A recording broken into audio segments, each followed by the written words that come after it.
had somebody actually wag their finger at me because I was in the carpool lane, I suspect, because I'm single in the carpool lane. I guess they didn't see the stickers because, you know, maybe people don't know about that. Now, we do have to descend into the morass because we have to go on the 57, and that is a problem because they really have screwed up the entrance to this freeway. Going up a hill, you know, this is the 57 North now. Going up a hill in an electric car, you know, uses a little more energy than driving on the flat. But it's, you know, you get it back when you come down. Obviously, if you go up, eventually you're going to have to come down. You get most of that energy back. So we're going to have about an 800-foot gain up to Pomona or to Diamond Bar area today, and you know that uses a little more power. So it sort of throws the calculations off with our 21 miles so far and our charge reading from what's remaining. But you know, so we'll get a little less than we would coming back downhill. And here once again we're in the regular lanes, sort of to just make a statement. One of the reasons we don't want to run our electric cars too much, because we can't get the batteries anymore thanks to Chevron putting the kibosh on it and owning the patent rights. One of the things is we sort of have to run them carefully, you know, at maybe only 20,000 miles a year, because they sort of have to last longer than 2014, so that General Motors can't say that these cars don't exist. One of the tricks that electric car drivers like to do is to get behind a big old whale, you know, those big old trucks, and draft the truck.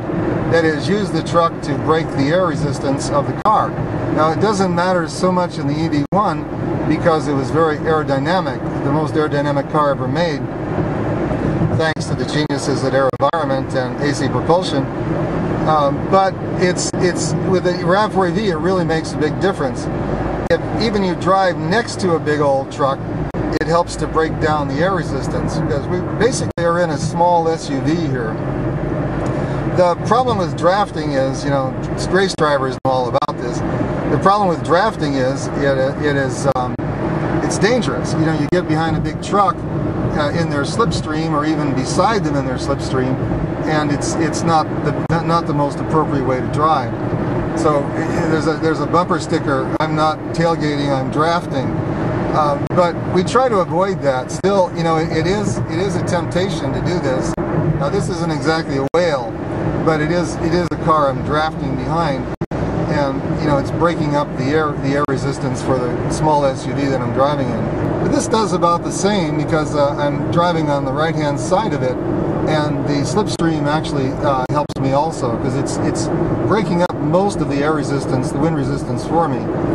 And so actually driving in a long line of trucks is very efficient for a car. You'd never notice that with a gas car, because the gas car is only 17% efficient. There's a lot of waste energy.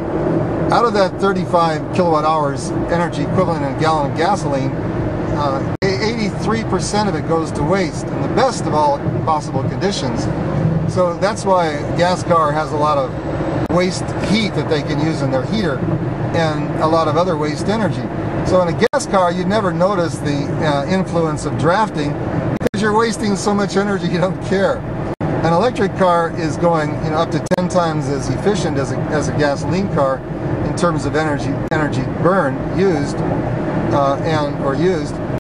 and so it's, you know, you tend to notice those things, the small differences of drafting behind this giant whale here. And I'm doing it in a safe way. I'm on his slipstream on the right-hand side. I'm sure the truck driver doesn't like that, because they like small cars to stay out of their way. So I'm not going to do it for long. This is just for demonstration. We tend to honor truck drivers because they know how to drive.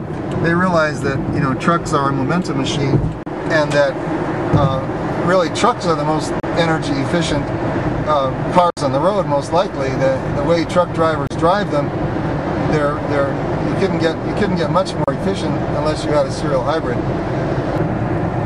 So that's it for most of the traffic jam until we come up to the next one. We're 28 miles now, and we still have, you know, far more than half of our charge left. And so, you know, obviously I don't have to charge. However, there is a lot of electricity at my destination, as there is everywhere. And since I can plug into a regular plug, you know, I'm not very worried about running out of electricity. So I could use as much as I wanted, you know, on the trip.